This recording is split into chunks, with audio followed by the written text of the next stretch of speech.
প্রকৌশল বিশ্ববিদ্যালয়ের শহীদ আবরারের মতো একটা মেধাবী ছাত্রকে যারা হত্যা করেছে তারাই আসলে সেদিনের বুদ্ধিজীবী হত্যার ঘটনার সাথে সম্পৃক্ত।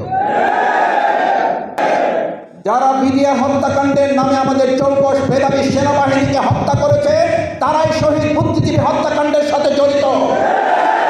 যারা মতিউর রহমান নিজামী, আব্দুল কাদের মোল্লা, আমাদের শহীদ মীর কাসেম আলী মিন্টু, আমাদের বুদ্ধিজীবী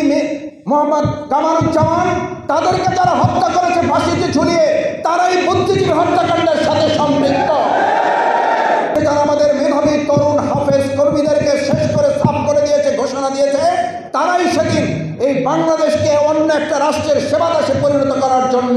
স্বাধীন হলেও যেন একটা পঙ্গু রাষ্ট্র হয়, একটা অটিস্টিক স্টেট হয়, একটা প্রতিবন্ধী রাষ্ট্র যেন এটা হয়, তার অংশ হিসাবে সেদিন আমাদের বুদ্ধিজীবীদেরকে হত্যা করেছে যারা, তারাই শাপলা চত্বরে মেধাবী